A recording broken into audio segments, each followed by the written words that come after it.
नमस्कार, आप देख रहे हैं टाइम्स न्यूज और मैं हूं आपके साथ कंचन। महाराष्ट्र में भाजपा नीत महायुति महागठबंधन की ऐतिहासिक बढ़त से भाजपा कार्यकर्ताओं में उत्साह का माहौल है। महाराष्ट्र चुनाव में बड़ी जीत की ओर बढ़ रहे भाजपा गठबंधन की खुशी में इंदौर के राजवाड़ा पर भाजपा कार्यकर्ताओं ने जोरदार जश्न मनाया।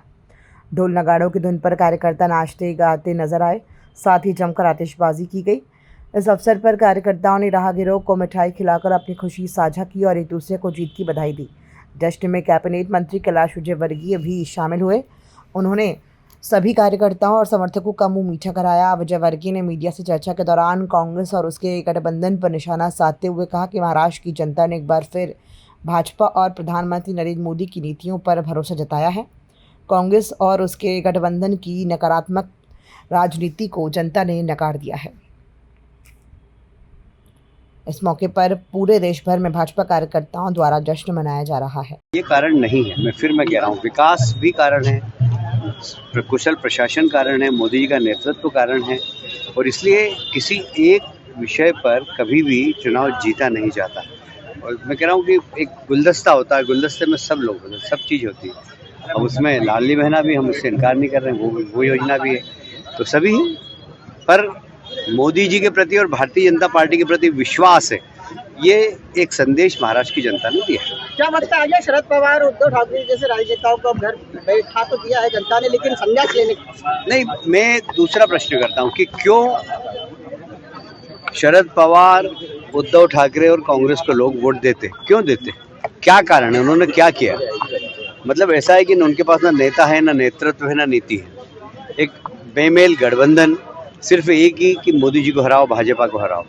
जनता उनको समझ गई है। और मुझे लगता है कि अब जैसे उद्धव ठाकरे, क्या है उद्धव ठाकरे बताइए मुझे? सिर्फ बाला साहब ठाकरे की बिगड़ेल औलाद है, इसके अलावा क्या है? वो क्या है उद्धव ठाकरे में? है क्या, मुझे बताइए? कोई नेतृत्व क्षमता है, कोई बहुत अच्छे वक्ता है, बड़े ईमानदार नेता है, कोई हिंदू नेता है, पगड़ी पहन ली उनने, टोपी पहन ली उनने। इससे तो एकनाथ शिंदे बाला साहब के उत्तराधिकारी हैं, ये जनता ने उनको समर्थन देकर साबित कर दिया। अब तो भारतीय जनता पार्टी का सर्वाधिक वोट बैंक देखा जा रहा है, सबसे ज्यादा सीटें जीती जा रही। मुख्यमंत्री के दावेदारों में कौन से नाम आप देखते हैं? देखिए, आम जनता को लगता है कि देवेंद्र फडणवीस मुख्यमंत्री बनना चाहिए, पर ये पार्टी का नेतृत्व है और तीनों गठबंधन हमारे साथ, वो लोग बैठ के तय करेंगे। इसके ऊपर हम निर्णय नहीं कर सकते, पर कार्यकर्ताओं की ऐसी इच्छा है कि देवेंद्र फडणवीस जी वहाँ के मुख्यमंत्री। मतलब संजय राउत में गड़बड़ी की आशंका, वो तो फ्रस्ट्रेशन वाला बयान था, मैंने देखा उनका बयान। मतलब मैं एक बात की शरद पवार को दाद दूंगा कि किस प्रकार अपने आदमी को दूसरे दल में प्लांट करना। अगर उद्धव ठाकरे जी को ये अगर लगता है कि संजय राउत उनका आदमी है, तो उनके दिमाग से उतार देना चाहिए। वो पूरी तरह शरद पवार जी के प्लांटेड आदमी है शिवसेना के अंदर। और उद्धव जी की शिवसेना अगर हारी है तो उसमें बहुत बड़ा कारण बहुत बड़ा कारण है संजय राउत। नहीं, सब तो बहुत ज्यादा है। 2-3 बार में डिजिट है भाई साहब, तो तिहाई भी है, और आपने जो भविष्यवाणी की थी उससे भी पार हो चुके। किस तरह का नमस्कार, किस तरह का दावा? देखिए, मोदी जी का नेतृत्व है, अमित शाह जी की रणनीति और हमारे महाराष्ट्र के दोनों नेता नितिन गडकरी जी और देवेंद्र भाव और यूपी के सभी नेताओं की और विशेषकर महाराष्ट्र के कार्यकर्ताओं ने जिस जीवटता से काम किया, तो किसी ने भी सोचा नहीं था कि इतनी बड़ी जीत होगी। उतनी बड़ी जीत हुई है। मैं मोदी जी को बधाई देता हूँ, अमित शाह जी को बधाई देता हूँ, नड्डा जी को बधाई देता हूँ और विशेषकर महाराष्ट्र की जनता को बधाई देता हूँ कि उन्होंने एक बार फिर से बता दिया कि पूरा महाराष्ट्र मोदी जी के साथ है, भारतीय जनता पार्टी के साथ। मतदाताओं ने क्या पसंद किया, किस तरह पसंद किया जो एक तरफा उलट कर देखिए? लोकसभा में एक गलत नैरेटिव था और कांग्रेस ने और विपक्षी दलों ने बनाया था। महाराष्ट्र की जनता को समझ में आ गया तो खोटा सिक्का बार बार नहीं चलता है। ऐसा है कि जो कलदार सिक्का है वो हमेशा खनकेगा, कभी भी खनकेगा। तो भारतीय जनता पार्टी की विचारधारा, नीति, नेतृत्व, इसके प्रति महाराष्ट्र की जनता का विश्वास है और मैं समझता हूँ महाराष्ट्र की जनता का सारे देश का विश्वास। लड़की बहना का कोई असर खास तौर पर देखिए, सभी का असर है।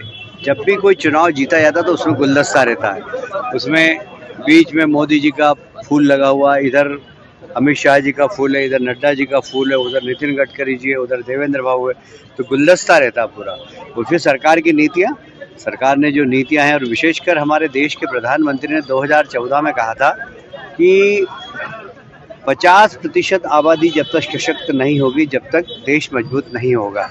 और इसलिए महिलाओं के लिए जो योजनाएं बनी है केंद्र सरकार की और प्रदेश सरकार की, तो मुझे लगता है महिलाओं ने मतदान बहुत अच्छा किया और भारतीय जनता पार्टी के पक्ष में। झारखंड में कहाँ कमी रहेगी? अब झारखंड के बारे में मैं अभी कुछ कह नहीं सकता, क्योंकि मैं झारखंड से बिल्कुल, मेरी खाली शिवराज जी से बात होती थी तो उनको भी कॉन्फिडेंस था कि हम जीतेंगे, पर कहाँ कमी हो गई वो हम विश्लेषण झारखंड में कम, बीजेपी ने ताकत जो है महाराष्ट्र में ज्यादा लगा दी स्ट्रेटेजी। हाँ, मतलब बड़ा प्रदेश था तो सब लोगों को वही ध्यान था, झारखंड में भी ध्यान तो था। आखिर शिवराज जी और हेमंत शर्मा जी जैसे बड़े नेताओं को वहाँ जवाबदारी दी थी, पर कभी कभी कोई ऐसा नैरेटिव चल जाता, उनका सहानुभूति का चल गया, ऐसा मुझे लगता है। जो मैं भी मीडिया में देख रहा था कि जेल के बदले वोट, जेल के बदले वोट, ऐसा उन्होंने एक नारा दिया था, तो लोगों की सहानुभूति हो गई हेमंत सोरेन के प्रति, वे जेल गए थे, ऐसा कुछ लगता है। ऐसा नहीं तो ऐसा कोई कारण नहीं था कि वहाँ पर हेमंत सोरेन फिर से मुख्यमंत्री बने। आपके प्रभाव वाले क्षेत्र की जो आप प्रभारी थे, उस क्षेत्र की बात, पूरे ताजा रुझान है आपके पास? पूरे जो मुझे जानकारी अभी मिली है, विदर्भ में 62 सीट थी, 55 पे हम आ गए। मतलब सबसे बड़ी विक्ट्री विदर्भ की है। इंदौर के कार्यकर्ता जो लगातार एक महीने तक उन्हें किस तरह से धन्यवाद देंगे, क्योंकि वो नहीं, आपकी इंदौर के जगह कार्यकर्ता, इंदौर के कम से कम 450 कार्यकर्ता थे पूरे विदर्भ के अंदर, और उन्होंने भी मेहनत की, और विशेषकर स्थानीय कार्यकर्ताओं को ज़्यादा श्रेय है। महाराष्ट्र में बटोगे तो कटोगे नारा काफी कारगर साबित